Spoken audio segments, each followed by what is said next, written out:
I hit 1 million subscribers with this channel here, Dr. Justin Sung, and that's Justin over there. I'm the lead YouTube strategist and have been for this channel for the past 2 years.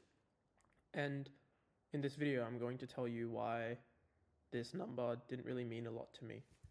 We hit 1 million last Tuesday, and it was really funny because the entire team, Justin and the I Can Study team, were quite excited to hit 1 million subscribers. We even had like a little digital celebration, like watch party, countdown watch party. Like we all just sort of gathered in this video call and were waiting for the subscriber to tick to 1 million. I remember it was at like 9,900 and like 90, and everyone was just like getting really hyped.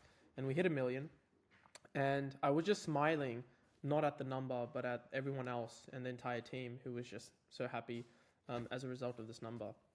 And then later that day, I ended up having a conversation with my friend Julian, and he's also actually another strategist on this channel who's only been working with me and the team for maybe the last 6 to 8 months. And we had this conversation, which initially started off as a professional conversation, and then we ended up talking about just stuff that was just personal, and then just sort of became this personal catch up that was still around Justin's channel, because me and him, we work every day, we talk to each other every day, we have daily stand-ups, we create thumbnails together, titles together, ideas together. And over the course of the last 6 to 8 months, we've gotten pretty close personally as well. So we had this conversation, and I remember telling him and sharing these feelings of me not really feeling a lot when we hit 1 million subscribers.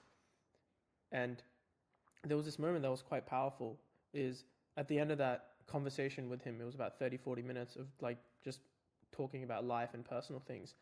I told Julian that conversation with Julian for me meant more than getting 1 million subscribers for Justin, or what that number represented at an emotional level, but also at a logical level. And he was like, oh, wow. He was quite surprised by it, by that statement. And he was like, wow, like this is a story-worthy moment. You should make a video on it. So I was like, cool, I will. So this is that. And I think the key takeaway here is that, like, good old saying of, it's actually not about the destination, it's about the journey. And I definitely have felt that in the few destinations I guess I've reached over the past few years. I sort of did well in year 12 in high school. So I guess like receiving my final score at the end of high school was the destination. And I remember getting that score as well, which felt good for about 5-10 seconds, at maximum a day, 2 days. And then it was sort of gone. And when I look back at my high school journey, it's actually not the score that I remember. I remember the journey. And recently I've come to this insight, which is that it's actually not just about the journey, but it's about the company that you get to share the journey with.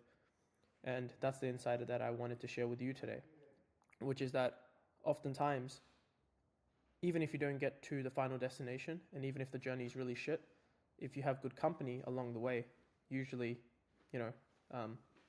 that entire experience, at least for me in the past, has just been worth it. So I'm really grateful for the company that I have in my life today.